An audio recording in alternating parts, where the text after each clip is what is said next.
সাইয়েদানা ইব্রাহিম যিনি বললেন আলা লাহুল খালকু ওয়াল আমর, এই রাজত্ব যার আইন চলবে তার, গোটা সৃষ্টি যার আইন চলবে তার। তিনি বললেন বাপদাদার ধর্মটা ছেড়ে দাও, মূর্তি পূজা বাদ দাও, কারণ এই মূর্তি কাউকে কোনোদিন সফলতা এনে দিতে পারে না। এই মূর্তির চলার শক্তি নাই, কথা বলার শক্তি নাই, শক্তি আছে একজন, আর জবান ছেড়ে বলেন তিনি কে? সাইয়েদানা ইব্রাহিম যখন এক আল্লাহর দাওয়াত দিতে লাগলেন, আল্লাহর আইনের কথা বলতে লাগলেন, তাওহীদের দাওয়াত দিতে লাগলেন, কাফেররা সাইয়েদানা ইব্রাহিমের উপরে চড়াও হলো। তারা বলল ক্বালু বিনু লাহু বুনিয়ানান ফাআলকুহু ফিল জাহিম ফাআরাদু বিহি কাইদান ফাজআলনাহুমুল আসফালিন। যারা বলল লোকেরা, তোমরা যারা বাপদাদার ধর্মে বিশ্বাসী, তোমরা তো দেখতেছো সাইয়েদানা ইব্রাহিম গোটা ধর্মটার উলট পালট করে দিচ্ছে। এইভাবে তার দলের দাওয়াত চলতে থাকলে আমাদের দলে তো আর কোনো লোক থাকবে না। ক্বালু বিনু লাহু বুনিয়ানান ফাআলকুহু ফিল জাহিম, তোমরা সাইয়েদানা ইব্রাহিমের জন্য বড় একটা ইমারত বানাও, ফাআলকুহু ফিল জাহিম, এরপরে সেই ইমারত থেকে তাকে অগ্নির ভিতরে ফেলে দাও। আল্লাহ বলেন ফারাজু বিহি কাইদান ফাজআলনাহুমুল আসফালিন। আল্লাহ বলেন যারা আমার ইব্রাহিম রে গোটা জাতির সামনে হাও প্রতিপন্ন করার জন্য একটার পরে একটা ষড়যন্ত্র করলো, কিন্তু আমি রব্বুল আলামিন সব ষড়যন্ত্রের মোকাবেলা করে আমি আমার ইব্রাহিম খলিলকে বাঁচায়া দিলাম। আর যারা ষড়যন্ত্রকারী তাদেরকে গোটা জাতির সামনে অপমানিত লাঞ্ছিত করে দিলাম। তাই তো গোটা বিশ্বে দেখবেন যারা ইসলামের বিরোধিতা করে, মুসলমানদের বিরোধিতা করে, কোরআনের বিরোধিতা করে, আল্লাহর আইনের বিরোধিতা করে, আলেমদেরকে জেলখানায় ঢুকায়, তাদের অবস্থা এমন হয় যে তারা দেশের পিছনের রাস্তা দিয়া পালায়া যেতে হয়, ঠিক কিনা? ইন্না বাতশা রাব্বিকা লাশাদীদ, আল্লাহর পাকড়াও হচ্ছে মহাপাকড়াও। আল্লাহ ধরে তো ধরে না, ধরলে আল্লাহ ছাড়ে না, ঠিক কিনা বলেন? এই গোটা সৃষ্টির ইতিহাস খুঁজে দেখেন, এই গোটা বিশ্বের সবচাইতে বড় স্বৈর শাসক ছিল নমরুদ, ফেরাউন, হামান। তাদেরকে দুনিয়া থেকে বিতাড়িত করতে আল্লাহর এক সেকেন্ডও সময় লাগে নাই, ঠিক কিনা বলেন? আল্লাহ তাআলা ধরে তাদেরকে একটা আসার দিয়েছেন, জায়গায় 14 গোষ্ঠীর নাম সহ ইতিহাস থেকে তারা বিলীন হয়ে গেছে, ঠিক কিনা বলেন? বিশ্বব্যাপী জানে এই যে আপনার স্বৈর শাসক আবু জাহেলের বাড়ি হয়ে গেছে বাথরুম, ঠিক কিনা বলেন? এজন্য যারাই বেশি বাড়াবাড়ি করে এদেরকে আল্লাহ ছাড় দেন না। বিগত দিনেও আপনারা দেখেছেন যারাই আলেমদের সাথে বেশি বাড়াবাড়ি করেছে আল্লাহ পাক ধরে শুধু একটা আসার দিয়েছেন, 14 গোষ্ঠীর নাম সহ তাদের দল নিষিদ্ধ হয়ে গেছে, ঠিক কিনা বলেন? যেন সাবধান, আলেমদের বিরোধিতা করা যাবে না। আল্লাহর আইনের বিরোধিতা করা যাবে? করবেন নাকি? যেই নেতা যেই কর্মী আল্লাহর আইনের বিরোধিতা করবে সে কোনো নেতা হতে পারে না, লাথি মেরে তাকে সমাজ থেকে বের করে দিতে হবে, ঠিক কিনা বলেন? হযরত ইব্রাহিমকে টেনে এসে মিনজানিকের কাছে নেওয়া হচ্ছে। হযরত ইব্রাহিমকে আবার বলা হলো, ইব্রাহিম এখনো সময় আছে, আল্লাহর আইনের দাওয়াত ছেড়ে দাও, তাওহীদের দাওয়াত ছেড়ে দাও, নমরুদের ভস্মতা স্বীকার করো, তোমারে আমরা বাঁচায়া দিব। হযরত ইব্রাহিম বললেন না, আমি এক আল্লাহর ইবাদত করি, তার পবিত্রতার কথা আমি ঘোষণা করবই। সুবহানাল্লাহ পড়েন। তিনি উচ্চ স্বরে বলতে লাগলেন, লা ইলাহা ইল্লা আনতা সুবহানাক লাকাল মুলকু ওয়া লাকাল হামদ লা শারীকা লাক। আল্লাহ আপনি ছাড়া তো আর কোনো রব নাই, আমি তো আপনারই ইবাদত করি, আপনার কোনো শরীক নাই। জোরে কোন সুবহানাল্লাহ। নমরুদ চালে বেগুনে জ্বলতে লাগলেন। সাইয়েদানা ইব্রাহিমকে মিনজানিকে বসানো হলো। যেই না মিনজানিকের রশিটা কেটে দেওয়া হবে তার পূর্বক্ষণে আল্লাহ পাক ইব্রাহিমের থেকে চূড়ান্ত পরীক্ষা নিলেন। হযরত জিবরিলকে পাঠালেন ছদ্মবেশে। সাইয়েদানা জিবরিল এসে হযরত ইব্রাহিমকে সালাম দিলেন আর বললেন, আলাকা হাজাতুন ইয়া ইব্রাহিম, ও ইব্রাহিম আমি তোমার সাহায্য করতে এসেছি, তোমার কি কোনো সাহায্যের প্রয়োজন আছে নাকি? হযরত ইব্রাহিম বললেন, আমার তো সাহায্যের প্রয়োজন, তবে আমি তোমার কাছে জানতে চাই সাহায্যটা কি মিনকা ও মিনাল্লাহ, সাহায্যটা কি তোমার পক্ষ থেকে নাকি আসমান এবং জমিনের রব আল্লাহর পক্ষ থেকে? হযরত জিবরিল বললেন, সাহায্যটা আমার পক্ষ থেকে। হযরত ইব্রাহিম বললেন, তোমার সাহায্যের আমার কোনো প্রয়োজন নাই, হাসবি আল্লাহু নি'মাল ওয়াকিল, আমার জন্য আমার রবই যথেষ্ট, তিনি আমার জন্য উত্তম অভিভাবক। সুবহানাল্লাহ। হযরত ইব্রাহিমকে মিনজানিকে বসানো হলো।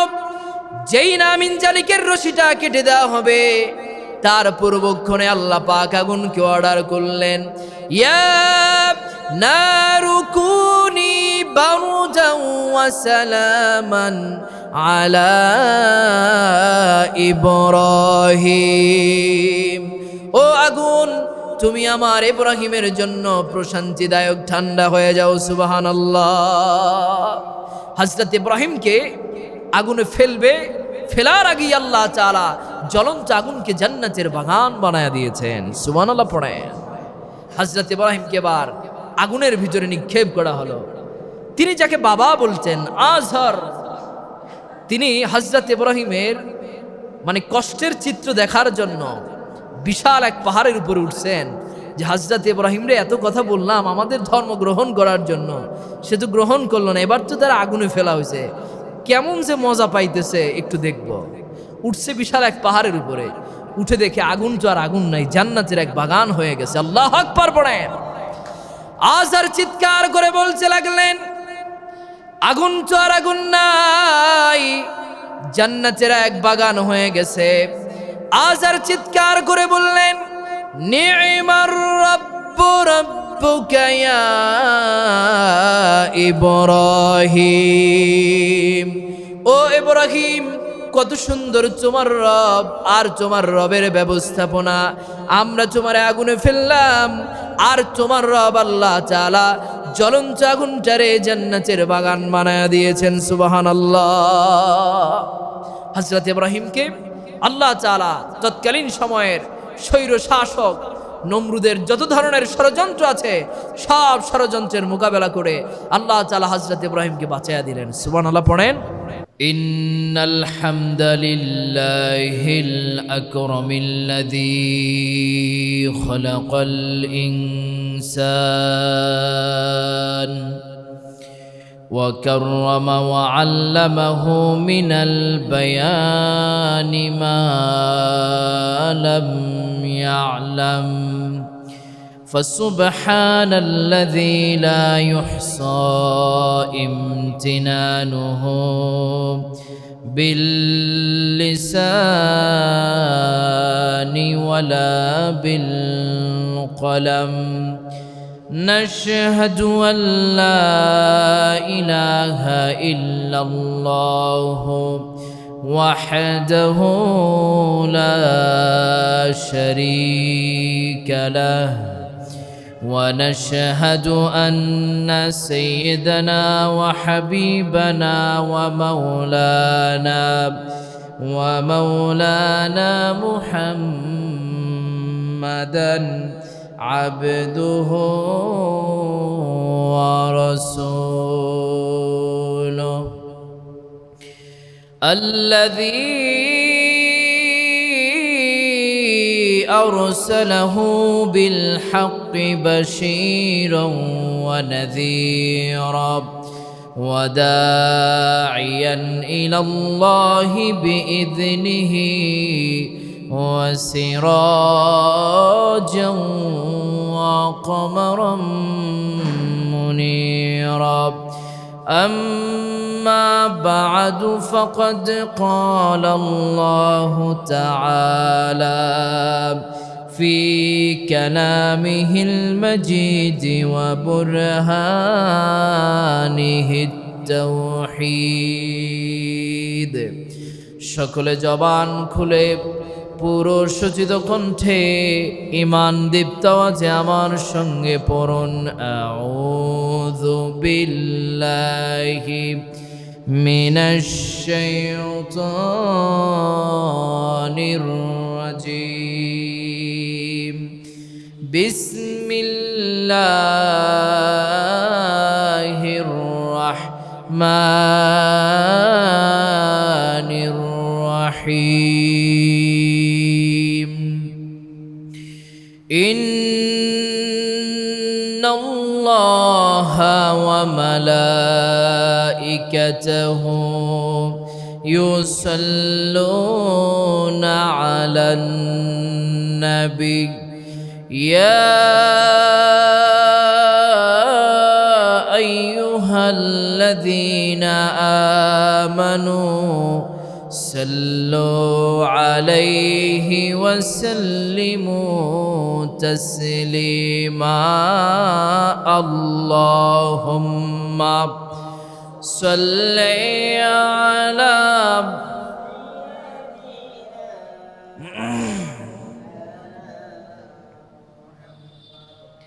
وعلى آل سيدنا مولانا محمد اللهم صل على سيدنا مولانا محمد وعلى آل مولانا محمد مدينة مدينة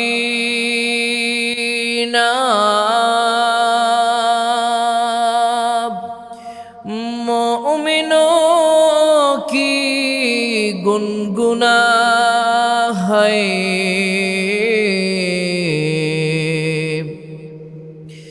मदीना मदीना आशिकों की तमन्ना है अल्लाहुम्मा सल्ली अला सय्यिदिना मौलाना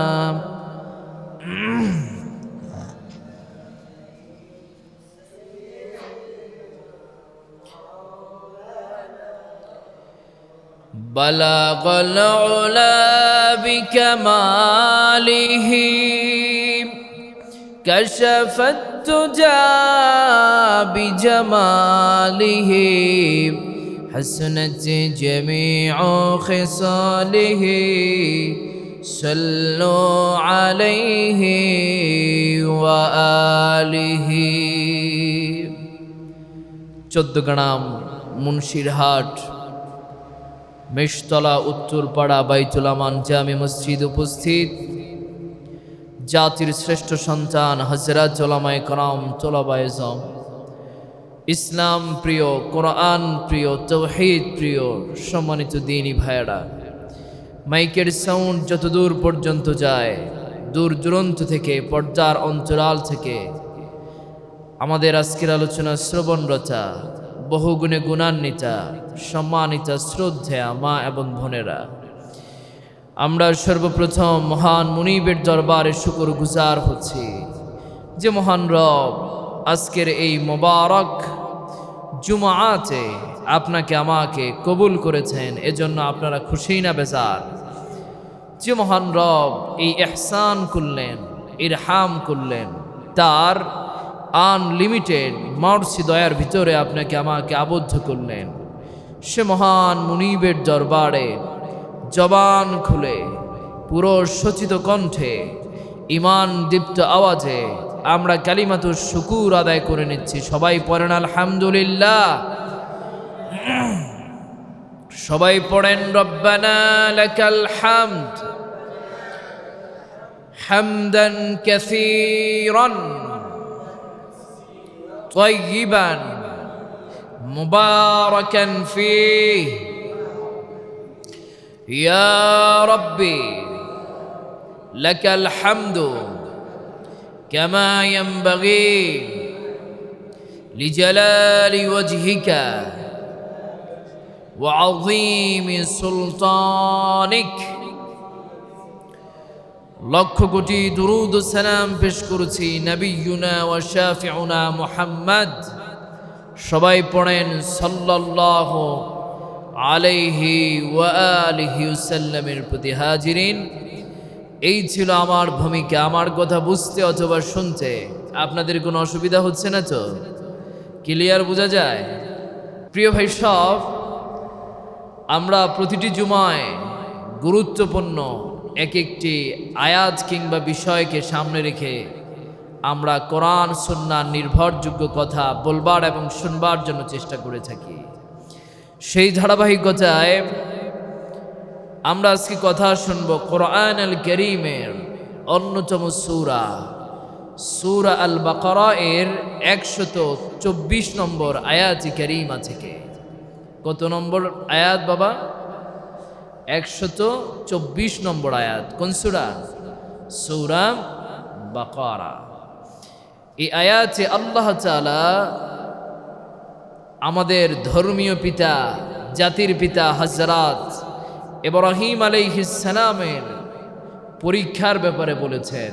আল্লাহ তাআলা তার প্রিয় হাবিবকে বলছেন, ও আমার প্রিয় হাবিব, আপনি স্মরণ করেন সেই সময়ের কথা যখন সাইয়েদনা ইব্রাহিম আলাইহিস সালামের থেকে তার রব আল্লাহ তাআলা কিছু পরীক্ষা নিয়েছিলেন।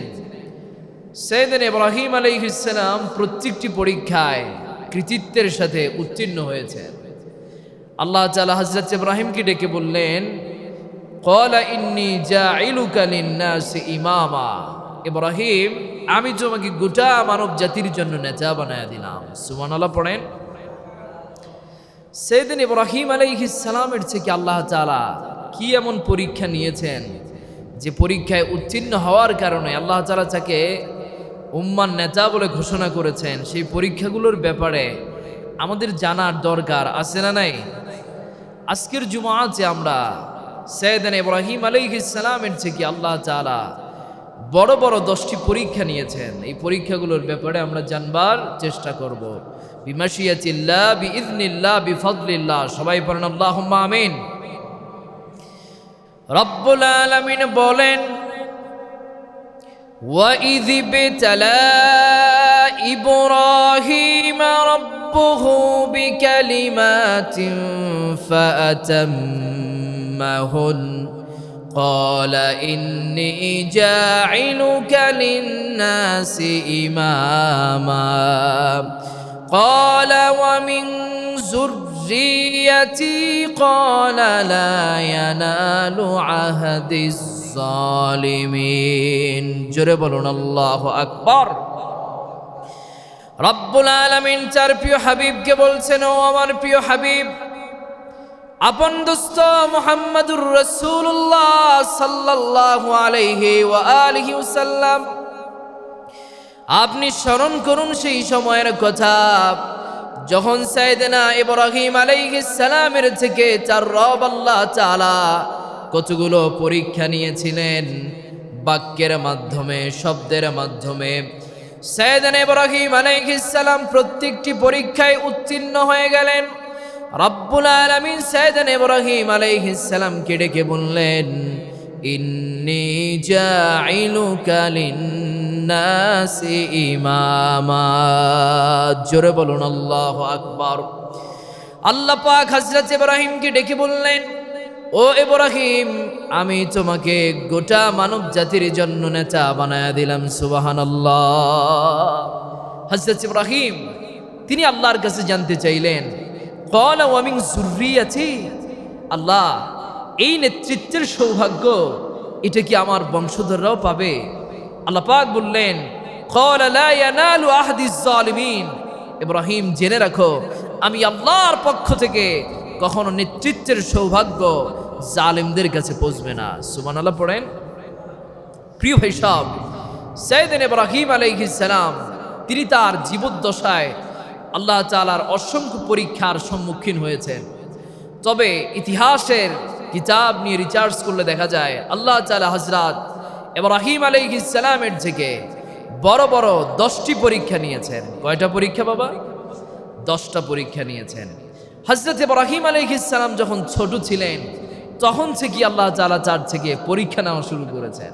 হযরত ইব্রাহিম যখন তিনি ছোট ছিলেন, তিনি একদিন মানুষদের মাঝে দাঁড়িয়ে আছেন, শুরু হয়ে গেল তার ঈমানের পরীক্ষা। আল্লাহ তাআলা তার থেকে কিছু শব্দের মাধ্যমে, কিছু বাক্যের মাধ্যমে পরীক্ষা নেওয়া শুরু করে দিলেন।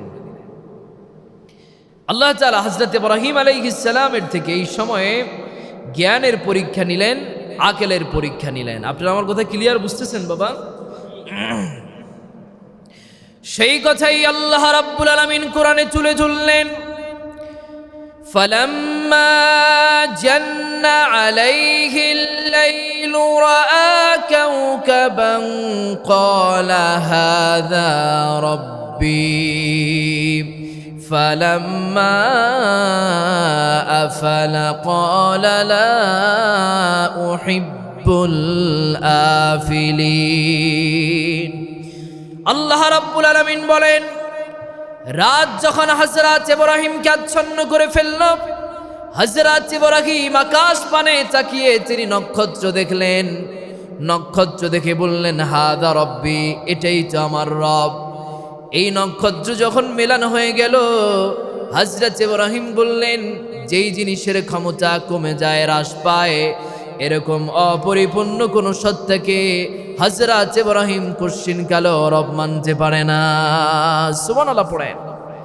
অনেকের এখানে প্রশ্ন হতে পারে যে হুজুর, হযরত ইব্রাহিম তিনি যে নক্ষত্রকে দেখে হাদা রব্বি বলেছেন, আমার রব এই কথা বলেছেন, এতে কি তার কিছু সময়ের জন্য শিরিক হয় না? প্রশ্ন আছে না? নাই না, শিরিক হয় না। এর কারণ হচ্ছে আহলুস সুন্নাহ ওয়াল জামাতের আকীদা হচ্ছে আল আম্বিয়াউ মাসুমুন ওয়া হুম মুনাজ্জাহুন আনিস সাগাইরি ওয়াল কাবাইর। প্রত্যেক নবী রাসূল তারা সগীরা কবিরা থেকে তারা মুক্ত এবং তারা নিষ্পাপ। সুবহানাল্লাহ পড়েন। নবী রাসূলদের কোনো ধরনের গুনাহ নাই, আর কোন নবী রাসূল তারা শিরক বিদআত করতে পারে না। এখন অনেকের প্রশ্ন হতে পারে যে হুজুর, তাহলে তিনি যে হাজা রব্বি, আমার রব বলেছেন, এটা দ্বারা তিনি কি বুঝাতে চাইলেন? প্রশ্ন আছে না নাই? বিশ্ববিখ্যাত মুফাসসির আল্লামা হাফেজ জালালউদ্দিন সুয়ুতী রাহমাতুল্লাহি আলাইহি তাফসীর করেছেন, হযরত ইব্রাহিম 1 সেকেন্ডের জন্য নক্ষত্রকে রব বলে স্বীকার করেন নাই, বরং তার সামনে দাঁড়িয়েছিল নক্ষত্র পূজারী পৌত্তলিকরা। তিনি তাদেরকে লক্ষ্য করে বললেন, হাদা রব্বি আলা জামিকুম, তোমাদের ধারণা এটা আমার রব, কিন্তু আমার ধারণায় নয়। এই নক্ষত্র যখন মেলান হয়ে গেল, হযরত ইব্রাহিম বললেন, যেই জিনিসের ক্ষমতা কমে যায়, হ্রাস পায়, এরকম অপরিপূর্ণ কোন সত্তাকে ইব্রাহিম রব মানতে পারে না। সুবহানাল্লাহ। আল্লাহ রাব্বুল আলামিন বলেন, ফালাম্মা রাআল কমারা বাযিগান ক্বালা হাযা রাব্বি। এরপরে হযরত ইব্রাহিম আকাশ পানে তাকিয়ে তিনি যখন চাঁদ দেখলেন, একই কথা বললেন, হাযা রব্বি, এটাই তো আমার রব। একই ব্যাখ্যা, হাযা রব্বি আলা জামিকুম, ও নক্ষত্র পূজারী, চাঁদ পূজারীরা, তোমাদের ধারণা এই চাঁদটা আমার রব, কিন্তু আমার ধারণায় নয়। হযরত ইব্রাহিম রাত শেষ করে যখন দিনের বেলায় উপনীত হলেন, আল্লাহ রাব্বুল আলামিন বলেন, ফালাম্মা রাআশ শামসা বাযিগাতান ক্বালা হাযা রাব্বি। হযরত ইব্রাহিম সকালবেলা আকাশ পানে তাকিয়ে তিনি যখন উদীয়মান সূর্য দেখলেন, একই কথা বললেন, হাযা রাব্বি, এটাই তো আমার রব। একই ব্যাখ্যা, হাযা রাব্বি আলা জামিকুম, ও নক্ষত্র পূজারী পৌত্তলিকিরা, সূর্য পূজারীরা, তোমাদের ধারণা এটা আমার রব, কিন্তু আমার ধারণায় নয়। হযরত ইব্রাহিম তাদেরকে বুঝাতে চাইলেন, শোনো, এইগুলো একটাও তো রব হতে পারে না, এইগুলো একটাও তো রব হওয়ার ক্ষমতা রাখে না। আসল রবকে আমার থেকে শুনো। ইন্নী ওয়াজ্জাহতু ওয়াজহিয়া লিল্লাযী ফাতারাস সামাওয়াতি والأرض حنيفا وما أنا من المشركين হযরত ইব্রাহিম বললেন, শোনো, এইগুলো একটাও তো রব হওয়ার ক্ষমতা রাখে না, এইগুলো একটাও তো রব হতে পারে না। আসল রব তো তিনি। সেই সত্তার দিকে আমি আমার চেহারাকে প্রত্যাবর্তন করলাম, যিনি আসমান জমিন সৃষ্টি করেছেন, যিনি আসমান জমিনের রব, চন্দ্র এবং সূর্যের রব। আমি ইব্রাহিম আমার চেহারাকে সেই সত্তার দিকে প্রত্যাবর্তন করে নিলাম। সুবহানাল্লাহ পড়েন। প্রিয় ভাই সব, হযরত ইব্রাহিম তিনি ঈমানের পরীক্ষায় উত্তীর্ণ হয়ে গেলেন। সুবহানাল্লাহ পড়েন। আপনারা আমার কথা বুঝতেছেন ক্লিয়ার? হযরত ইব্রাহিম তিনি ঈমানের পরীক্ষায় উত্তীর্ণ হয়ে গেলেন। ঈমানের পরীক্ষায় উত্তীর্ণ হওয়ার সাথে সাথে আল্লাহ তাআলা হযরত ইব্রাহিমের থেকে হযরত ইব্রাহিমকে আবার ইসলামের দীক্ষায় দীক্ষিত করলেন। আল্লাহ পাক হযরত ইব্রাহিমকে ডেকে বললেন, ইয ক্বালা লাহু রাব্বুহু আসলিম ক্বালা আসলামতু লিরাব্বিল আলামিন। আল্লাহ পাক বলছেন, ও আমার প্রিয় হাবিব, আপনি স্মরণ করেন সেই সময়ের কথা যখন সাইয়েদনা ইব্রাহিম আলাইহিস সালামকে তার রব আল্লাহ তাআলা বলেছিলেন, আসলিম, ও ইব্রাহিম তুমি ইসলাম গ্রহণ করো, মুসলিম হও।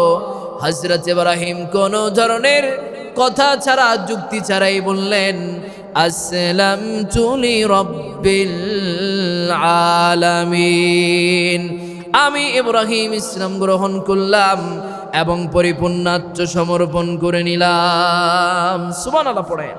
হযরত ইব্রাহিম তিনি ইসলামের দীক্ষায় দীক্ষিত হয়ে গেলেন। এবার তিনি চারিদিকে তাওহীদের দাওয়াত দিতে লাগলেন, মানুষদের কাছে ইসলামের দাওয়াত দিতে লাগলেন, এক আল্লাহর আইনের কথা বলতে লাগলেন। হযরত ইব্রাহিম বললেন, إذ قال لأبيه وقومه ما هذه التماثيل التي أنتم لها عاكفون।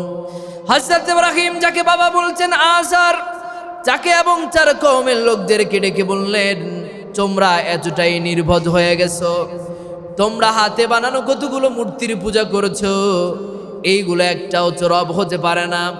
তখন তার কওমের লোকেরা, দলের লোকেরা তাকে একটা যুক্তি দিল, যেটা কোনো যৌক্তিক যুক্তি না।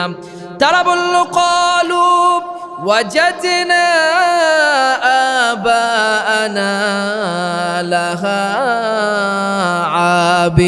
আবিদিন, আমরা দেখেছি আমাদের বাবারা দাদারা এই মূর্তিগুলোর পূজা করতো, এই জন্য আমরা ওই মূর্তির পূজা করি। জোরে কর নাউজুবিল্লাহ।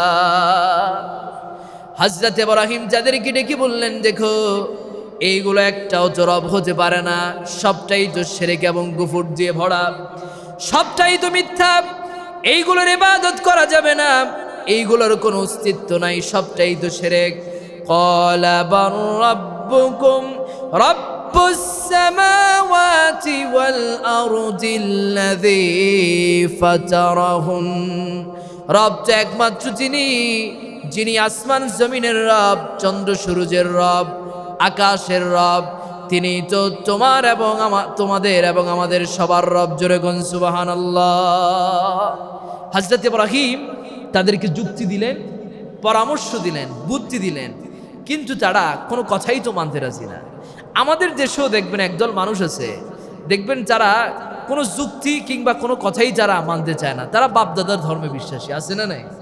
হযরত ইব্রাহিম তিনি যতই বুঝাতে চাইলেন যে দেখো এইগুলো একটাও তো আসল রব না, তোমরা যেগুলোর পূজা করতেছো এগুলো একটা রব হওয়ার দাবি রাখে না, আসল রব তো হচ্ছেন যিনি আসমান জমিনকে সৃষ্টি করেছেন। তোমাদেরকে আমি ভালো পথে ডাকছি, তোমরা সেই রবের দিকে ধাবিত হও, ইবাদত করো সেই রবের। সুবহানাল্লাহ পড়েন। তিনি তাদেরকে যতই যুক্তি দিতে চাইলেন, বুঝাতে চাইলেন, তারা তার কোনো বুঝি মানতে চাইলেন না।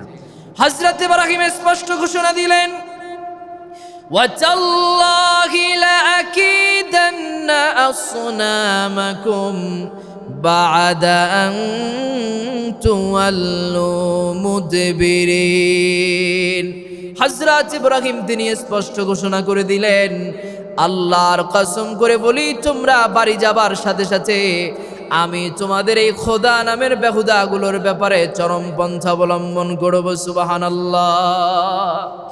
আল্লাহ পাক বলেন, ফাজআলাহুম জুযাযান ইল্লা কাবীরান লাহুম লাআল্লাহুম ইলাইহি ইয়ারজিউন। তিনি একটা কুঠার হাতে নিলেন, এরপরে মূর্তিগুলোকে ভাঙা শুরু করলেন, জুজাজা টুকরো টুকরো করে দিলেন। সুবহানাল্লাহ পড়েন। বিশাল এক কুঠার হাতে নিয়ে হযরত ইব্রাহিম মূর্তি যা ছিল একেবারে ভাঙা শুরু করে দিলেন। ভাঙতে ভাঙতে মূর্তিগুলো চুরমার করে মাটির সাথে মিশিয়ে দিয়েছেন। আল্লাহু আকবার পড়েন। হযরত ইব্রাহিম এরপরে কামনা করছে কি জানেন? এই যে কুঠারটা দিয়া মূর্তিগুলোরে ভাঙছে, এই কুঠারটা দিয়া সবচাইতে বড় যে মূর্তিটা ছিল, এই মূর্তির মাথার কাছে যায় মাথার সাথে এটারে গিট্টু দিয়ে রাখছে। সুবহানাল্লাহ। চিন্তা করেন, হযরত ইব্রাহিম চিন্তা করলেন যে এটাকে আমি এই জন্য গিরাবো যেন লোকজন আইসা এই মূর্তিটারে জিজ্ঞাসা করতে পারে যে এই ছোট ছোট মূর্তি এগুলার ভাঙছে কে? তো মূর্তি তো এটা তো আর কথা বলতে পারবে না, তখনই এরা বুঝবে যে এটা কোনো রব হতে পারে না। হযরত ইব্রাহিম করলেনটা কি, যে এই বড় কুঠারটা এটারে বড় মূর্তির সাথে বাইনে এবার চলে গেছেন। তো মূর্তি পূজারী যারা ছিল, যারা কওমের লোকেরা, তারা এবার আসলো, এসে দেখলেন কাম তো সর্বনাশ হয়ে গেছে। আমরা যেগুলোর পূজা করতাম এগুলো তো সব ভেঙে একেবারে মাটির সাথে মিশে গেছে। তারা বলতে লাগলেন, মান ফাআলা হাযা বিআলিহাতিনা ইন্নাহু লামিনাজ জালিমিন। আমাদের ইলাগুলোকে কে ভেঙে চুরে চুরমার করে দিয়েছে? ইন্নাহু লামিনাজ জালিমিন, নিশ্চয়ই যে এই কাজটা করছে সে জালেমদের অন্তর্ভুক্ত। নাউজুবিল্লাহ পড়েন। চারিদিকে সরগল পড়ে গেল। তারা আইসা এবার বড় যে মূর্তিটা, এটারে জিজ্ঞেস করতে লাগলো যে আমাদের এই মূর্তিগুলো ভাঙছে কে? তো মূর্তি কি কথা বলতে পারে? কথা কন বাবা। যারা কথা বললেন না তাদের মতে মনে হয় মূর্তি কথা বলতে পারে, তাই না? হ্যাঁ, সবাই বলেন মূর্তি কথা বলতে পারে। লোকজন এসে যখন মূর্তিকে জিজ্ঞাসা করলেন, মূর্তি তো কথা বলতে পারলেন না। এবার চারিদিকে সরগল পড়ে গেল যে আমাদের এই খোদাগুলোকে মারলো কেডা? এবার চারিদিক থেকে উঠে আসলো বিপ্লবের মহানায়কের নাম। ক্বালু সামি'না ফাতান ইয়াযকুরুহুম ইউকালু লাহু ইব্রাহিম। তারা বলল, আমরা একটা যুবকের কথা শুনেছি, যুবকটা মূর্তিগুলোর বিরোধিতা করত, লোকজন তাকে ইব্রাহিম বলে ডাকে, আমাদের মন বলছে এইগুলো ইব্রাহিমের কাজ। সুবহানাল্লাহ। এবার চারিদিকে সরগল পড়ে গেল। ইব্রাহিম কামড়া করলো কি? ইব্রাহিমের তো আর জীবিত রাখা যাবে না। আচ্ছা ভাই বলেন তো, আমাদের সত্তাকে নিয়ে রবকে যদি কেউ কোনো বাজে মন্তব্য করে, তারে কি আমরা বাইসে থাকতে দেই? কথা কন। তারে তো মারছে মাটির সাথে আমরা মিশিয়ে দেই, ঠিক কি না? তো লোকজন বলতে লাগলেন যে ইব্রাহিম এত বড় কাজ করলো, ইব্রাহিমরে তো আর বাঁচায় রাখা যাবে না। নমরুদ তৎকালীন সময়ের সবচাইতে বড় স্বৈর শাসক, সে তার মন্ত্রীদেরকে নিয়ে বসলো যে ইব্রাহিমের তো আসপর্দা খুব বেড়ে গেছে, ইব্রাহিমরে তো আর বাঁচায় রাখা যাবে না। এবার ইব্রাহিমের ব্যাপারে একটা না একটা সিদ্ধান্ত আমাদের গ্রহণ করতে হবে। মন্ত্রিসভায় সিদ্ধান্ত হলো যে হযরত ইব্রাহিমকে জ্বলন্ত আগুনের ভিতরে ফেলে দিতে হবে। আল্লাহু আকবার পড়েন। সবাই মিলে এই সিদ্ধান্ত নিলেন, কিন্তু হযরত ইব্রাহিম তিনি তো এক চুলো বিচলিত হলেন না। তারা নিচ্ছে তার ব্যাপারে মারার পরিকল্পনা, আর ওইদিকে ইব্রাহিম চারিদিকে আল্লাহ পাকের তাওহীদের দাওয়াত দিচ্ছেন। সুবহানাল্লাহ পড়েন। সাইয়েদনা ইব্রাহিম তিনি বললেন, আলা লাহুল খালকু ওয়াল আমর, এই রাজত্ব যার আইন চলবে তার, গোটা সৃষ্টি যার আইন চলবে তার। তিনি বললেন, বাপদাদার ধর্মটা ছেড়ে দাও, মূর্তি পূজা বাদ দাও, কারণ এই মূর্তি কাউকে কোনোদিন সফলতা এনে দিতে পারে না। এই মূর্তির চলার শক্তি নাই, কথা বলার শক্তি নাই, শক্তি আছে একজনের জবান ছেড়ে বলেন তিনি কে? সাইয়েদনা ইব্রাহিম যখন এক আল্লাহর দাওয়াত দিতে লাগলেন, আল্লাহর আইনের কথা বলতে লাগলেন, তাওহীদের দাওয়াত দিতে লাগলেন, কাফেররা সাইয়েদনা ইব্রাহিমের উপরে চড়াও হলো। যারা বলল ক্বালু বিনু লাহু বুনিয়ানান ফাআলকুহু ফিল জাহিম ফাআরাদু বিহি কাইদান ফাজআলনাহুমুল আসফালিন। যারা বলল লোকেরা, তোমরা যারা বাপদাদার ধর্মে বিশ্বাসী, তোমরা তো দেখতেছো সাইয়েদনা ইব্রাহিম গোটা ধর্মটার উলট পালট করে দিচ্ছে। এইভাবে তার দলের দাওয়াত চলতে থাকলে আমাদের দলে তো আর কোনো লোক থাকবে না। ক্বালু বিনু লাহু বুনিয়ানান ফাআলকুহু ফিল জাহিম, তোমরা সাইয়েদনা ইব্রাহিমের জন্য বড় একটা ইমারত বানাও। ফাআলকুহু ফিল জাহিম, এরপরে সেই ইমারত থেকে তাকে অগ্নির ভিতরে ফেলে দাও। আল্লাহ বলেন ফারাদু বিহি কাইদান ফাজআলনাহুমুল আসফালিন।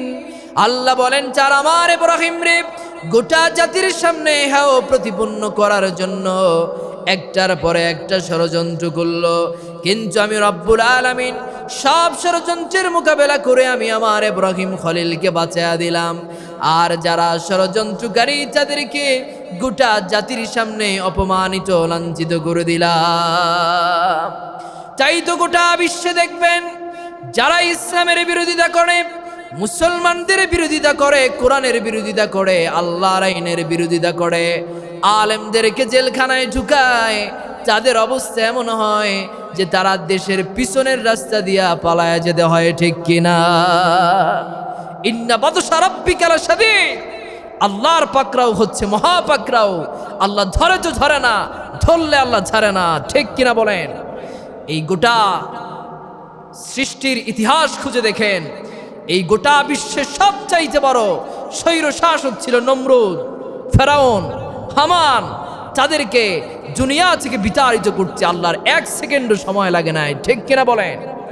আল্লাহ তারা ধরে তাদেরকে একটা আসার দিয়েছেন, জায়গায় 14 গোষ্ঠীর নাম সহ ইতিহাস থেকে তারা বিলীন হয়ে গেছে, ঠিক কিনা বলেন? বিশ্বব্যাপী জানে এই যে আপনার স্বৈর শাসক আবু জাহেলের বাড়ি হয়ে গেছে বাথরুম, ঠিক কিনা বলেন? এই জন্য যারাই বেশি বাড়াবাড়ি করে এদেরকে আল্লাহ ছাড় দেন না। বিগত দিনেও আপনারা দেখেছেন যারাই আলেমদের সাথে বেশি বাড়াবাড়ি করেছে আল্লাহ পাক ধরে শুধু একটা আসার দিয়েছেন, 14 গোষ্ঠীর নাম সহ তাদের দল নিষিদ্ধ হয়ে গেছে, ঠিক কিনা বলেন? সাবধান, আলেমদের বিরোধিতা করা যাবে না। আল্লাহর আইনের বিরোধিতা করা যাবে? করবেন নাকি? যেই নেতা যেই কর্মী আল্লাহর আইনের বিরোধিতা করবে সে কোনো নেতা হতে পারে না, লাথি মেরে তাকে সমাজ থেকে বের করে দিতে হবে, ঠিক কিনা বলেন? সাবধান, কোনোভাবেই আল্লাহর আইনের তাওহীদের বিরোধিতা করা যাবে না। সাইয়েদনা ইব্রাহিম এক আল্লাহর দাওয়াত দিতে লাগলেন, আল্লাহর আইনের কথা বলতে লাগলেন, তাওহীদের কথা বলতে লাগলেন। কাফেররা সাইয়েদনা ইব্রাহিমকে বললেন, ইব্রাহিম এখনো সময় আছে, আল্লাহর আইনের কথা ছেড়ে দাও, তাওহীদের দাওয়াত ছেড়ে দাও, যা মন চাইবে তাই তুমি পেয়ে যাইবে। সাইয়েদনা ইব্রাহিম বললেন, গোটা বিশ্ব ছাড়তে পারি, কিন্তু এক মুহূর্তের জন্য আল্লাহর দ্বীন এবং তাওহীদ আমি ছাড়তে পারি না। তারা বলল, না না, ইব্রাহিম রে তো আর থামানো যায় না। ক্বালু হাররিকুহু ওয়ানসুরু আলিহাতাকুম ইন কুনতুম ফাইলিন। তারা বলল, না না, ইব্রাহিম রে তো আর থামানো যায় না। এবার ইব্রাহিম রে যদি তোমরা থামাতে চাও তাহলে একটা কাজ করো, জ্বলন্ত একটা অগ্নি তৈরি করো, এরপরে সেই অগ্নির ভিতরে ইব্রাহিমকে তোমরা ফেলে দাও। ইন কুনতুম ফাইলিন, যদি তোমরা ধর্ম বাঁচাতে আসলে কোনো চেষ্টা করতে চাও। আল্লাহ বলেন, তারা আমার ইব্রাহিম রে গোটা জাতির সামনে অপমানিত লাঞ্ছিত করার জন্য একটার পর একটা ষড়যন্ত্র করলো, কিন্তু আমি রব্বুল আলামিন সব ষড়যন্ত্রের মোকাবেলা করলাম। সব ষড়যন্ত্রের মোকাবেলা করে আমি আমার ইব্রাহিম রে গোটা জাতির সামনে বাঁচায়া দিলাম। জোরে কোন সুবহানাল্লাহ। তৎকালীন সময়ে নমরুদ একদিন নয়, 2 দিন নয়, দীর্ঘ 1 বছর বিশাল এক জায়গা জুড়ে গর্ত খনন করলেন। 1 বছর পর্যন্ত সেখানে হযরত ইব্রাহিম রে পুরাণের জন্য তিনি লাকড়ি সংগ্রহ করলেন। বুঝতে পারছেন বাবা? তৎকালীন সময়ের অসভ্য মহিলারা তারা নিয়ত করতেন, আমরা যদি অসুস্থতা থেকে সুস্থতার নেয়ামত লাভ করতে পারি, হযরত ইব্রাহিমরে পোড়ানোর জন্য কিছু লাকড়ি আমরাও দেব। নাউজুবিল্লাহ পড়েন। একদিন নয়, 2 দিন নয়, দীর্ঘ 1 বছর পর্যন্ত লাকড়ির যোগান দেওয়া হলো। হযরত ইব্রাহিমের জন্য এবার বিশাল এক জায়গা জুড়ে আগুনের স্ফুলিঙ্গ তৈরি করা হলো। হযরত ইব্রাহিমকে আগুনে ফেলবে তো কেমন করে ফেলবে? আগুনের এত তাপ যে আগুনের কাছে যাওয়া যায় না। এখন হযরত ইব্রাহিম রে আগুনের কাছে গিয়া ফেলবে কে? প্রশ্ন আছে না নাই? তৎকালীন সময়ে একজন লোক ছিল, কুর্দি সম্প্রদায়ের একজন লোক, তার নাম ছিল হাজান। কি নাম? হাজান। কোন কোন তাফসীরের কিতাব এসেছে হুজান। এই লোক ছিলেন মারাত্মক বুদ্ধির অধিকারী। তিনি নমরুদকে বললেন, মিয়া সাহেব, আপনি তো হযরত ইব্রাহিমরে পোড়ানোর জন্য কোনো মাধ্যম খুঁজে পাইতেছেন না, আপনার আমি একটা বুদ্ধি দেই। নমরুদ বললেন, কি বুদ্ধি দিবা কত?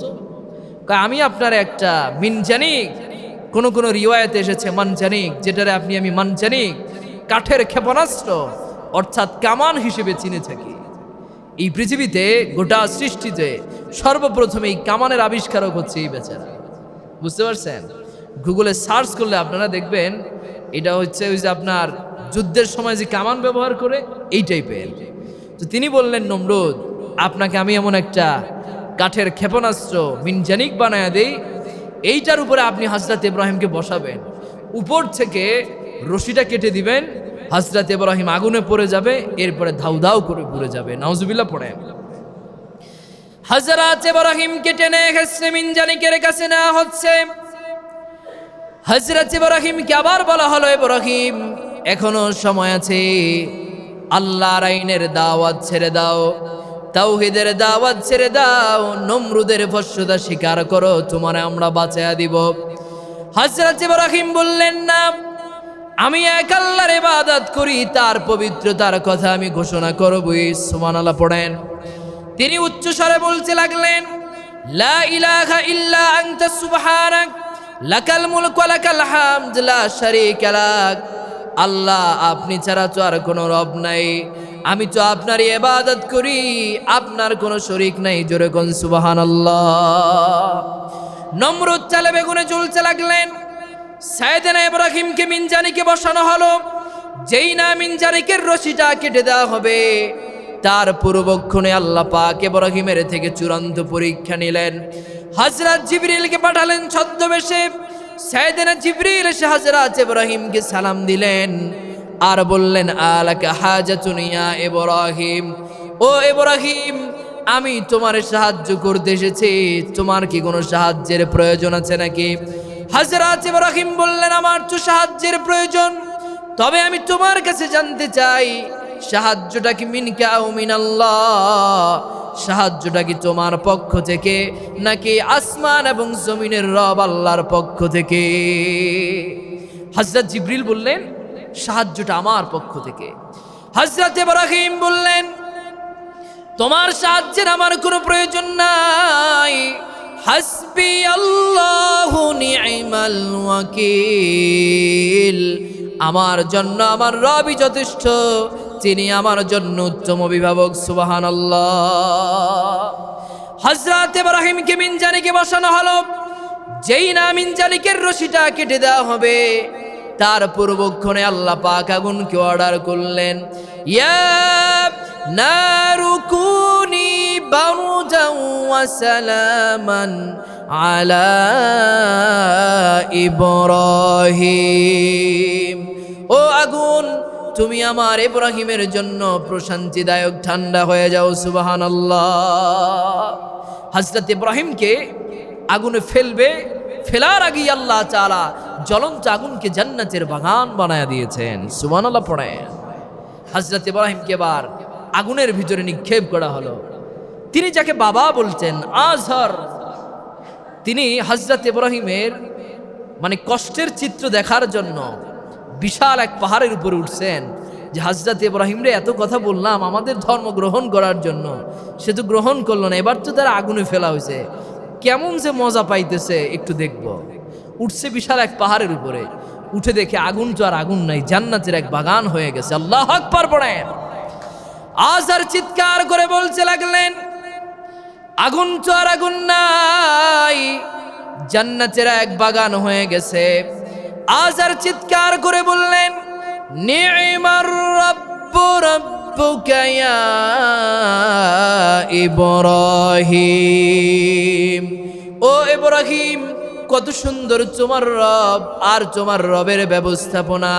আমরা তোমার আগুনে ফেললাম, আর তোমার রব আল্লাহ তাআলা জ্বলন্ত আগুনটারে জান্নাতের বাগান বানায়া দিয়েছেন। সুবহানাল্লাহ। হযরত ইব্রাহিমকে আল্লাহ তাআলা তৎকালীন সময়ের স্বৈর শাসক নমরুদের যত ধরনের ষড়যন্ত্র আছে সব ষড়যন্ত্রের মোকাবেলা করে আল্লাহ তাআলা হযরত ইব্রাহিমকে বাঁচায়া দিলেন। সুবহানাল্লাহ পড়েন।